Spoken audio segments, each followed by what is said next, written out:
반갑습니다. 좋은 날입니다. 잘 지내셨죠? 오늘은 2024년 2월 28일 수요일입니다. 오늘 맥주 성경읽기 59일 차입니다. 우리가 있는 성경은 369페이지네요. 오늘 말씀 같이 보도록 하겠습니다. 자, 오늘 말씀 출애굽기 11장, 12장 그리고 누가복음 14장입니다. 맥주 성경읽기 59일 차 오늘 말씀 출발합니다. 첫 번째는 출애굽기 11장 12장인데요. 특별히 해서 12장을 보면 좋을 것 같습니다. 370페이지 12장 13절 보시면 이렇게 말씀하고 있습니다. 내가 애굽 땅을 칠 때에 그 피가 너희가 사는 집에 있어서 너희를 위하여 표적이 될지라. 내가 피를 볼 때에 너희를 넘어가리니 재앙이 너에게 내려 멸하지 아니하리라. 자, 내가 피를 볼 때에 너희를 넘어가리니 넘어가다. 여기서 나온 말이 바로 6월절입니다. 오늘 이 출애굽 때 마지막 10번째 재앙이 바로 6월절과 연관이 있죠. 그래서 넘어가다라 나온 단어가 바로 6월절이라는 것을 기억하시면 되겠습니다. 자, 그 다음에 이 피에 대해서 말씀하실 때 14절 보시면 너희는 이 날을 기념하여 여호와의 절기를 삼아 영원한 규례로 대대로 지킬지니라. 2월절을 영원히 기억하며 잘 지켜라 라고 말씀하셨고요. 또 17절도 너희는 무교절을 지키라. 이날에 내가 너희 군대를 애굽 땅에서 인도하여 내었음이니라. 그러므로 너희가 영원한 규례로 삼아 대대로 이날을 지킬지니라. 그래서 6월절하고 무교절하고 지금 두 절기 나오잖아요. 그런데 나중에 저 성경 구약 좀 중간쯤 가면 6월절 그다음에 무교절을 같이 설명하는 경우를 볼 수가 있습니다. 6월절이 하루를 지킨다면 그 6월절 이어서 무교절을 7일 지키는데 결국 6월절과 무교절을 같은 절기, 하나의 절기로 설명하는 것을 볼 수가 있습니다. 즉 하나님은 6월절과 무교절을 말씀하시면서 무엇을 강조했냐면 여호와의 절기를 삼아 영원한 규례로 대대로 지키라 라고 말씀을 하고 있습니다. 대대로 지켜야 될 규례가 바로 6월절 무교절이라는 거죠. 자, 6월절에 피가 있습니다. 이 피는 무엇을 상징하는지 이미 아시겠죠, 그죠? 바로 우리의 죄를 위해서 흘리신 예수 그리스도의 보혈, 예수님의 피입니다. 그 피로 말미암아 우리에게 죄인이 아니라 의인이라는 칭호가 붙어졌죠. 그렇게 우리를 칭의 불러주시는 거죠. 그리고 이제 우리는 영원한 생명을 얻은 하나님의 사람이 된 줄로 믿습니다. 오늘 이것을 영원히 기억하라 라고 오늘 성경이 우리에게 말씀하고 있습니다. 그렇다는 것은 우리에게 무엇을 말씀하고 있습니까? 예수님을 영원히 기억하라는 거죠. 오늘 저와 여러분들이 해야 할 일 가장 중요한 것이 무엇이냐면 바로 예수님을 영원히 기억하는 것입니다. 우리는 하루하루 여러 가지 많은 일들이 있죠, 그죠? 저만 해도 오늘 좀 늦게 녹음을 하잖아요, 그죠? 이런저런 일들이 있습니다. 또 우리 앞에 문제들도 있고 빨리 풀어야 될 것도 있고 얼른 해결해야 될 일들도 있습니다. 그러다 보면 우리는 그 바쁜 일 가운데 지나다 보면 우리는 주님을 잘 기억하지 못하고 살아가는 경우가 있습니다. 아침에 일어나자마자 우리가 오늘 무엇을 해야 되지? 막 그런 일에 쫓기며 살아갈 수도 있고 잠자리 들 때 그러면 제가 그렇게 잘 하네요. 내일 뭘 해야 되지? 어떤 일을 해야 되지? 하면서 우리가 해야 될 일, 우리 앞에 닥친 그런 어떤 문제나 어떤 스케줄 그런 것 때문에 우리가 하루하루를 참 정신없이 보는 경우가 있습니다. 물론 우리가 그렇게 열심히 살아야 되는 건 맞죠. 그러나 오늘 성경은 우리에게 무엇을 말씀하고 있냐면 예수님을 영원히 기억해라. 그래서 절기를 주신 것입니다. 이렇게 절기라도 있어야 절기를 지키면서 하나님이 나에게 무슨 일을 하셨지? 하나님이 어떤 분이시지? 이것을 다시 한번 돌이키며 하나님 하신 은혜를 다시 한번 기억할 수 있다는 거죠. 오늘 저와 여러분에게도 그런 시간이 필요한 줄로 믿습니다. 그래서 경건의 시간, 큐티라는 것을 하기도 하고요. 때로 기도하는 시간을 또는 말씀 있는 시간을 따로 정해서 가지기도 하죠. 그래서 제가 이렇게 녹음을 하고 여러분에게 듣기를 권하고 있지요. 이렇게 한번 들어야 주님이 이런 분이시구나 라고 우리가 주님을 생각할 수 있는 그런 시간을 잠깐이라도 가질 수 있는 거죠. 그래서 저는 개인적으로 예배를 주일날 예배를 드리는 거 참 좋고 하지만 이렇게 매일매일 잠깐이라도 말씀을 듣고 묵상할 수 있는 그 시간을 꾸준히 갖는 것이 참 중요하다라는 생각을 합니다. 그래서 오늘 말씀을 기억하면서 예수님을 시시때때로 기억하자, 예수님을 또 중간중간에 잘 기억하자 하는 것을 좀 기억하며 잘 살았으면 좋겠습니다. 어떻게 예수님을 잘 기억할 수 있을까? 말씀이죠, 말씀.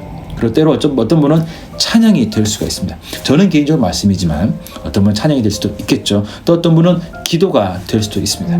또 어떤 분은 전도가 될 수도 있고요. 또 어떤 분은 선교가 될 수도 있습니다. 무엇이든 다 좋습니다. 무엇을 하든지 간에 우리가 주님을 기억한다면 그것이 가장 좋은 거겠죠. 그러나 그 주님을 기억할 수 있는 가장 좋은 것은 말씀이라는 걸 잘 기억하시고 또 그 말씀뿐만 아니라 다른 것을 통해서도 혹시 그런 것이 가능하다면 좋겠죠. 그런 걸 통해서 어쨌든 주님을 기억하면서 하루하루 잘 살아가시는 저와 여러분 모두가 되시기를 간절히 축복합니다. 자, 이것이 첫 번째고요. 두 번째는 누가복음 14장입니다. 자, 여기 보시면 수정병 든 한 사람이 있습니다. 자, 수정병이 뭐냐면 부종입니다. 부종. 몸이 붓는 거죠.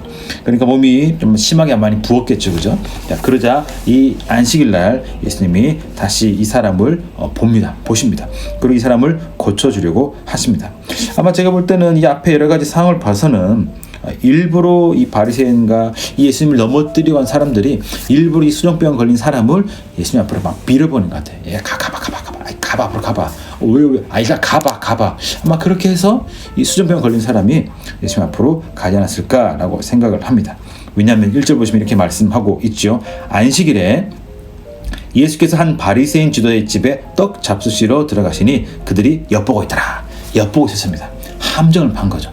수정병 든 사람을 자기 집에 데려다 놓고 함정을 판 겁니다. 안식일에 예수님이 이 수정병을 사면 고치나 안 고치나 앞에서 몇 번 병 걸린 사람을 고치셨는데 이번에 고치면 이것을 이번 기회를 잡아가지고 확실히 예수를 매장시켜야겠다. 아마 그렇게 생각했던 것 같습니다.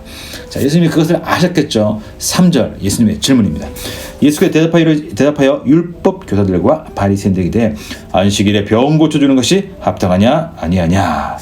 그들이 할 말이 없죠. 왜요? 안 된다 그러면 고쳐주었을 때 그 사람들의 반응이 두려우니까 말을 못합니다.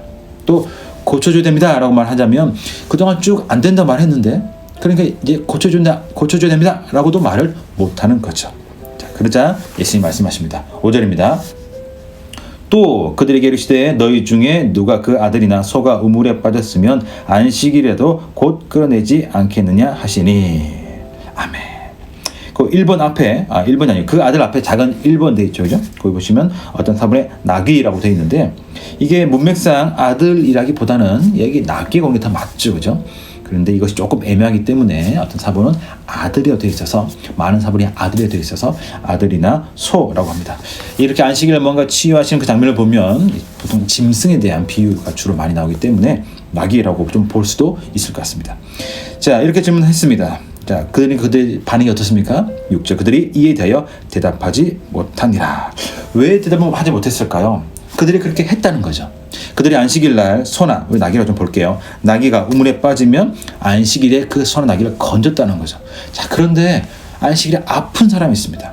자, 그들은 아픈 사람을 고칠 수가 없죠. 자, 그렇다면 그 고칠 수 있는 예수님이 그 안식일 날 아픈 사람을 고치는 것은 당연합니다. 왜냐하면 그들이 소나 나귀가 짐승이 물에 빠지면 건져주잖아요. 그렇다면 소나 나귀보다 훨씬 더 소중한 존재 사람이 그런 일을 당했을 때 누군가가 고친다면 이것은 박수 쳐야죠. 예수님 최고입니다. 멋집니다. 예수님 역시 안식일은 이런 날이군요 라고 인정을 해줘야 되는 것이 맞습니다. 그러나 이들의 반응은 어떻습니까? 아무 말도 하지 않습니다. 그렇죠? 오히려 이 앞장 또 다른 걸 보면 화를 내는 회당장이 있었고 예수님은 그러시면 안 됩니다. 안식일은 그런 날이 아닙니다 라고 말하는 그런 이들도 있었습니다. 자, 그들은 지금 어떤 생각을 가지고 있습니까? 그렇죠. 그들은 사람보다 짐승을 더 귀하게 여기고 있습니다. 그들은 물에 빠진 짐승을 건질지언정 고통 가운데 있는 그 사람을 건지려고 하지 않았습니다. 병 가운데 힘들어하고 있는 그들을 고칠 마음이 없었습니다. 그들을 건져줄 마음이 전혀 없었죠. 오늘 그들의 가장 큰 문제 중 한 가지가 바로 이것이란 거죠. 단순히 안식일에 무언가 잘못했다고 그들의 잘못된 기준으로 예수님을 보고 평가한 것에서 끝난 것이 아니라 그들이 가지고 있는 근본적인 잘못된 것은 무엇이냐면 짐승보다 사람을 더 귀하게 여기지 않았다는 것입니다. 특히 여기 등장하는 사람은 누구일까요? 힘든 사람, 아픈 사람, 없는 사람, 가난한 사람, 그런 사람들이겠죠. 결국 그들은 사람을 위아래로 구분해서 자기보다 낮은 사람, 별것 아닌 사람을 하대하고 나쁘게 보고 함부로 대하는 그런 굉장히 나쁜 그런 생각과 가치관을 가진 사람이었다는 것입니다. 오늘 저도 마찬가지고 여러분도 마찬가지입니다. 우리가 남을 도울 때 무슨 마음으로 도와야 됩니까? 주님이 날 도와주셨고 주님이 내가 너무 크기 때문에 내가 남을 도와준다라는 마음으로 도와줘야 되는 줄로 믿습니다. 저 사람 나보다 덜 배웠으니까 내가 도와줘야지. 저 사람 나보다 힘이 없으니까 내가 도와줘야지.